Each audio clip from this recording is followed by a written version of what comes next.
Hi, shotties! I'm Raaga. And I'm Jia. And welcome to Espresso Shot, the podcast where we talk about anything and everything from mental health to coffee. Everything we brew for you. Raaga, what are you drinking today? I am drinking my regular Americano hot with an extra shot. What are you drinking today, Jia? Okay. So, our friend Shrestha, shout out to Shrestha if you're listening, she works at Longhorn Coffee at the SAC, the Student Activity Center, at UT, because we both go to UT. Yes, we do. And so she's a barista there, and she's like teaching someone how to make a frappuccino. And so she was kind of like, who wants a free frappuccino? Like a mystery frappuccino. She said it so weird. Yeah, I know. Who wants a mystery frappuccino? And I was like, that sounds very sketchy. Anyways, it's like, it's giving peppermint, but also vanilla. I think she said it was like a peppermint coffee base. Yeah. When they use like a peppermint cream base for like frappuccinos and stuff. Yeah. Which is like very interesting, but it's kind of good. Okay, I mean, as long as we feel pretty solid about it. Yes. What would you rate your coffee? Okay, mine's the same order always. I would say it's like it works. It gets the job done, and I like how bitter it tastes. Raaga? Controversial, I know. I know, like I get it because we both love strong coffee, and I think that's what we bonded on. Mm-hmm. But why quad shot? I know. Okay, see, the thing is, I never started out liking Americanos. Mm-hmm. And then I tried it once and I was hooked. And then at one point in the semester last year, because I don't sleep, because studio things, which, okay, to anybody listening, by the way, I'm a design major, so I'm working on studio a lot all the time. But, that means I need my caffeine intake. And so at one point, the regular stopped working on me, and I needed to start adding an extra shot, and that's how we got to a quad shot. I think I'm concerned, so I really hope we stop at the quad. We don't go up to a 5. I would hope not, but it's getting to the point where quad doesn't work either, so I get an additional every day. Oh no. No, it's yeah. Oh no. But yeah, I don't know. Jia, what do you drink? What is your regular? Okay, so I am a strong coffee person. Right. There's a lot of memories associated to strong coffee. Like my dad strictly drinks black coffee because he says that anything else isn't coffee. It's just milk and sugar. Oh, I agree. I need to meet your dad. Yeah, I know, y'all would get along so well. If my dad is listening, shout out to my dad.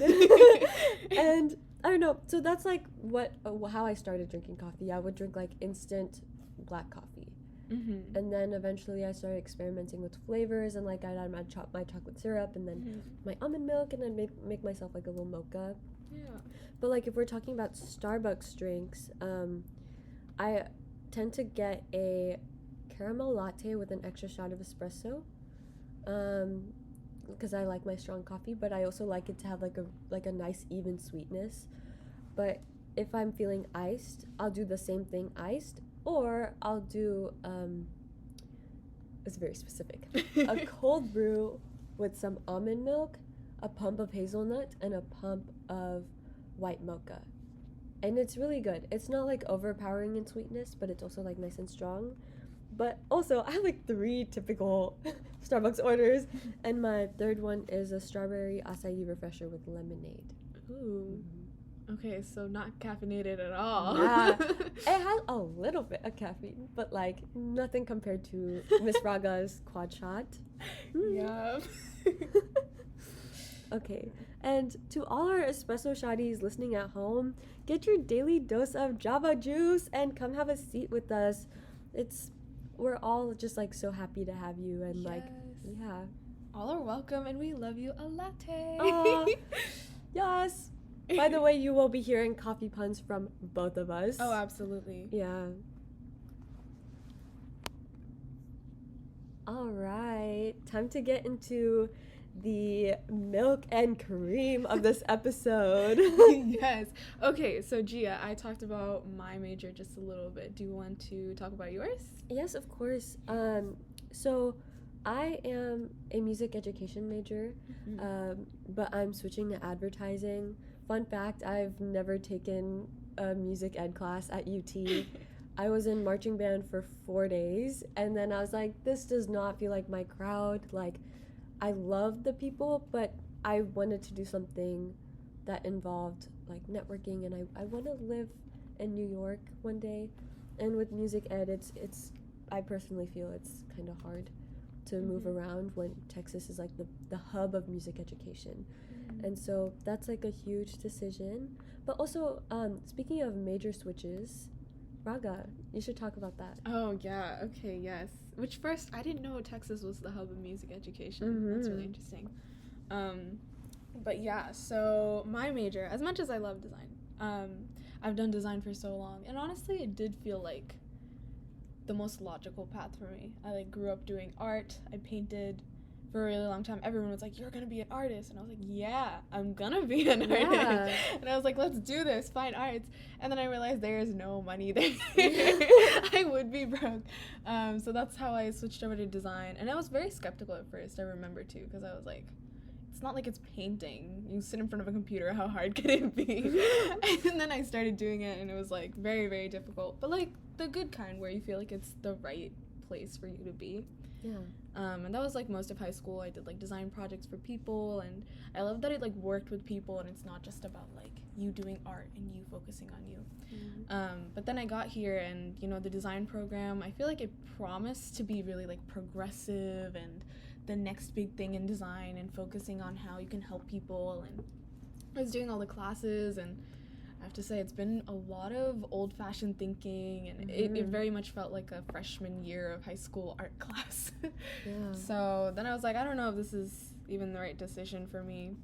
But luckily enough, UT was very cool, and they just started a new undergraduate program called informatics, and that focuses on UI UX design, which a lot of people don't know this because it's like letters and who would know it.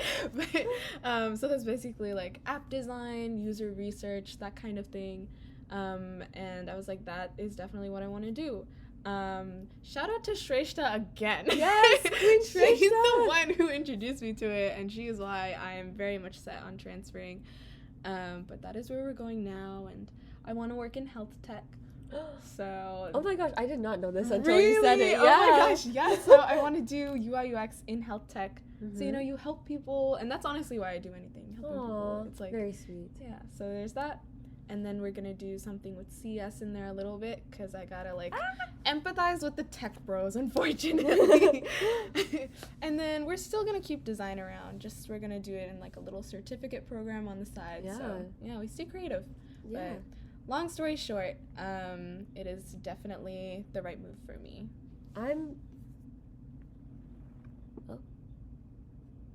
Notice having. Are we still recording? Yes, we are. Yes, okay. Sorry about that, y'all. We had a little bit of a tech issue. Technical difficulties. It's okay. Yeah, which will be expected, especially since we're like very new to this. But Raaga, I wanted to ask you, your whole like journey with design and being desi, and also choosing to pursue a non-STEM major. How was that? How was your journey? Just like, how'd you feel? Okay, I guess like initially, I don't know. The thing is, I felt very drawn to it, so I never like questioned myself at all. I was very much like, this is what I want to do. People can say what they want to say, which they did. Yeah. A lot of people were like, oh, that must be very easy for you, or, ooh, I love when people say this. Oh, you're a design major? That sounds fun. I'm sure you can understand. Yeah, for sure. Like, I don't know, I definitely got some weird looks from the aunties, which my desi audience, who is also like non-STEM, I'm sure you could relate. For sure. But I knew I wanted to do music. I played French horn in high school, and I'd been playing piano since I was about 6 years old. So it was something that people always associated with me. and it's something that I consider to be a very strong part of my identity. And anyways, I knew I wanted to do music in 7th grade after oh my god, a little flex, small flex, but I performed at Carnegie Hall when I was in 7th grade. I did not know that. Oh my god. Not us learning things about each other. You musical genius. Okay. No, absolutely not. It was a junior honors performance series. I think that's what it was called. And like I just had this moment where I like looked out into the crowd and I was like, yeah, I want to do this for the rest of my life. And I talked to my family about doing music as a career, and at first they were like, no, you're not. No, you're not.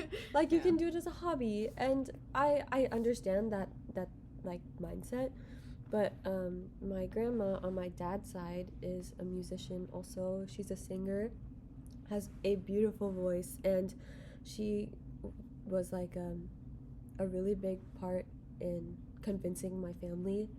And I know she's probably not listening to this podcast. I'll share it with her. I really hope she does. But shout out to my daddy. Yes, we love daddy. Yes, daddy. And yeah, so realizing I didn't want to do music, in a way I kind of felt like I was letting her down, because we've always had like a very special connection. But yeah, going back to like the being desi and being judged for doing music, I know like a lot of people in our generation who have judged us for being like non-STEM. I know that just comes from a place of like not them specifically, but the environment that they grew up in, like being taught that you're supposed to have the best grades in the class, you're supposed to go to either med school or you become an engineer. Like that's just been very much part of the desi structure in a desi household. And you know, breaking that is something that's been scary, but I think we're both really brave for doing that. And I don't know if I mentioned this because I said I was a music ed major, but I'm switching majors. I'm switching to advertising. I think I did mention this actually. Yeah. I'm switching to advertising because it was something that like was not even on my mind when I moved into my dorm and like moved to UT.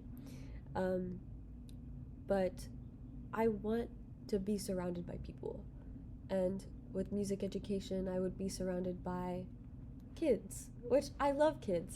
I love kids. Kids are people too. Yes, they're people.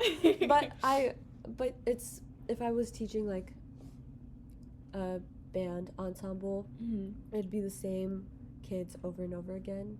And yes, they'll like get older and I'd get a new batch every year, but I want to do like adult on adult, like networking and, you know, being in front of executive boards in New York and like big cities in the US, because I don't know, I want that thrill. I'm not sure what type of advertising I want to go into, but I don't know, I've been like considering like event planning and project management and things like that. We'll see. Everything's a work in progress, you know. Yeah, that's very cool. Oh my gosh, I am so excited for you. Yeah, I remember before we got to UT talking to you. Yes. And yeah, that's how we bonded. That's how we got closer, because we were both desi creatives. That is so rare. But then I remember meeting you again later in the fall, and you were like, yep, I'm switching majors. And I was like, that's crazy, because I think I want to do that too. Yeah, it was very interesting. But I think, like, thinking about your experience, on the flip side, my parents and my family, well, I don't know about how my family felt, because design is very ambiguous in, like, the way that the industry is itself. Like, you know, design isn't everything.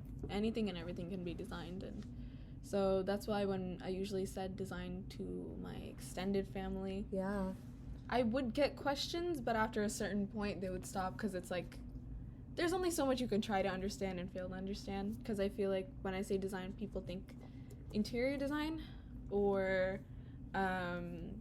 fashion design. And I've gotten a lot of people that they've never asked and they've just assumed I'm doing interior or fashion, which is like really interesting. But Yeah, I want to do the newest kind of design, which is UI UX, and that's very techy, and not a lot of people know it. So I never tried explaining it to my family, but I do think on some level it's kind of like, oh, we don't know what you do, so we can't like relate to how difficult the process looks like. Yeah.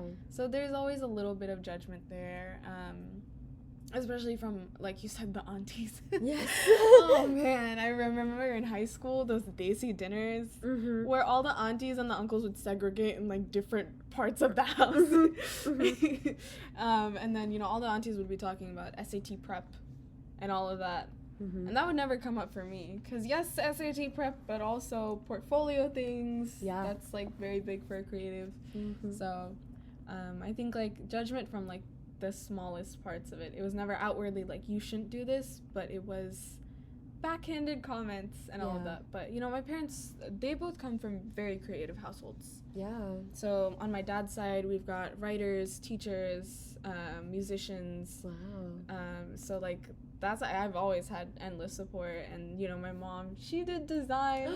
I didn't know that either. Look at us, like learning things about each other. Yeah. That's so.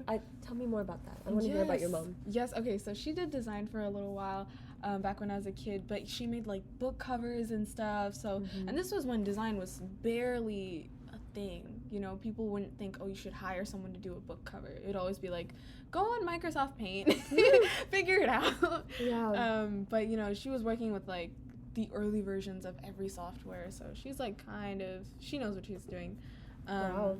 Should we give shout out to your mom? Oh yes, shout out to my mom. Shout out Raaga's mom. I hope you're listening. But yeah, and her side of the family is also extremely creative. All the women are like very much like into visual aesthetics and stuff like that. I love talking with them about this stuff.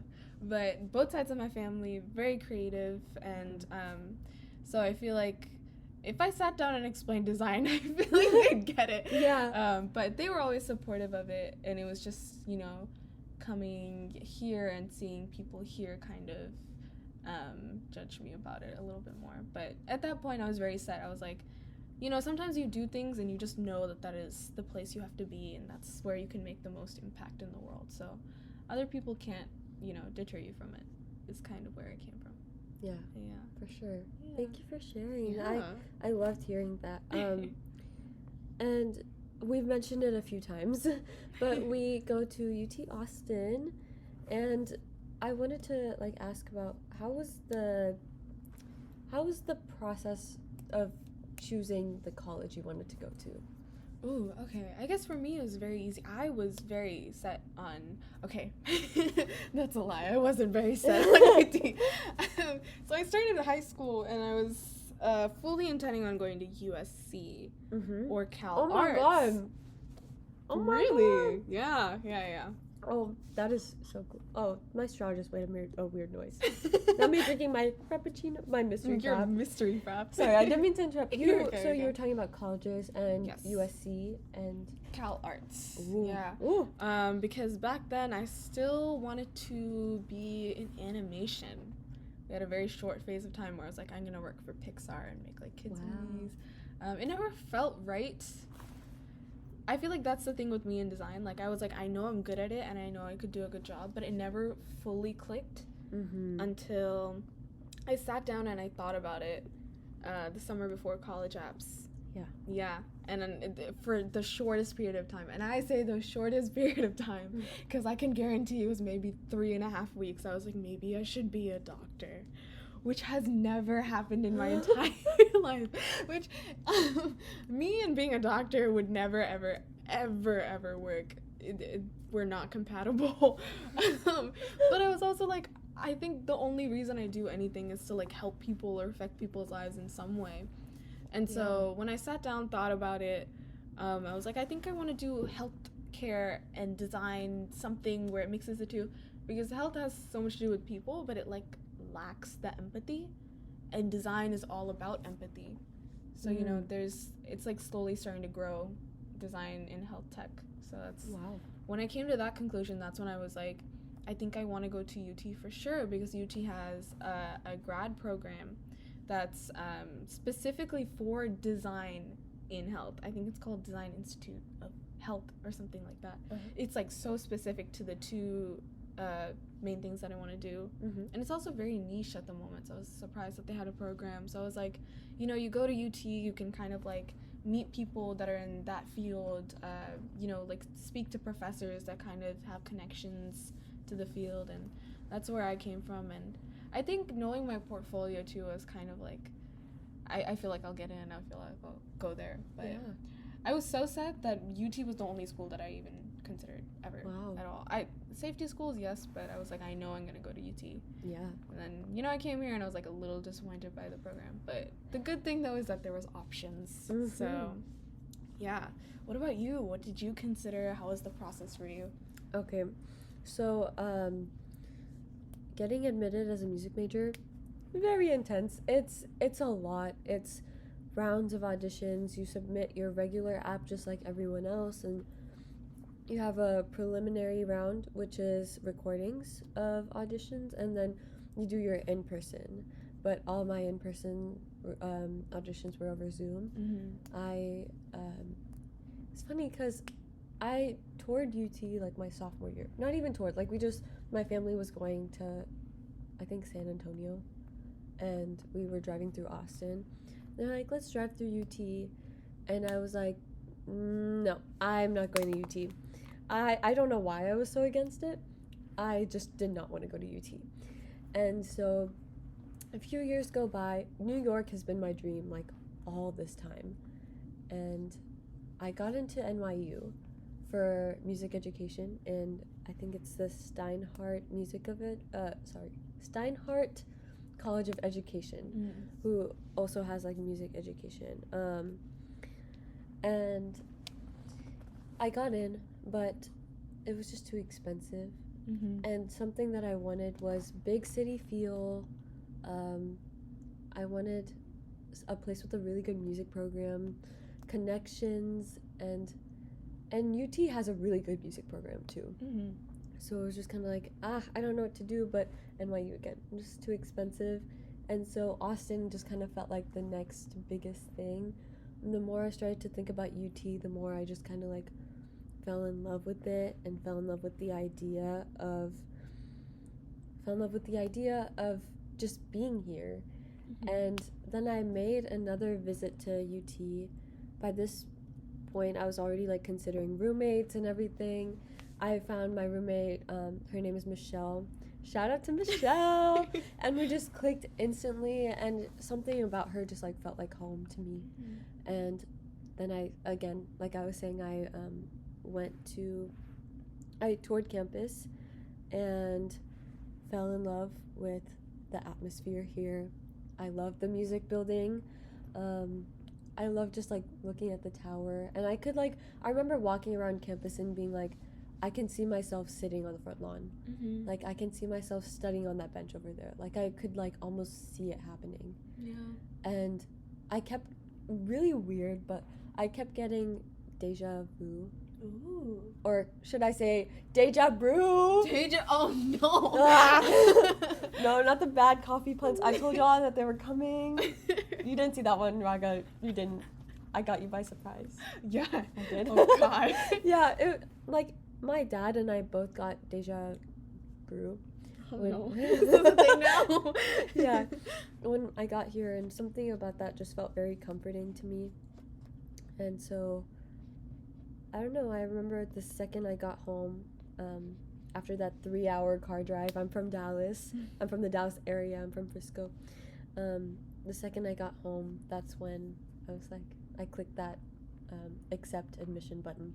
Oh, Yeah. that's so cute. Sorry, that's kind of a long story. No. Yeah. But yeah, so I guess like that's kind of just who we are. Yeah. We want to introduce ourselves. Yes. Okay, so that is all we have for you guys today. All our shotties. Yes, espresso shotties. Raaga, how do you think our first episode went? I think it went pretty well.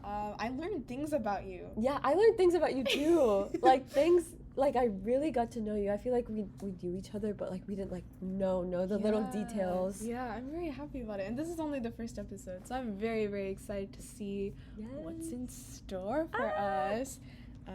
A little teaser for the next episode. Jia, do you want to talk about it a little bit? Yes, of course. So next episode, we will be talking about imposter syndrome, career growth, and specifically like hustle culture at UT. I'm sure, or I hope that we have like people listening from everywhere, but we're kind of going to be talking about like the UT specifics.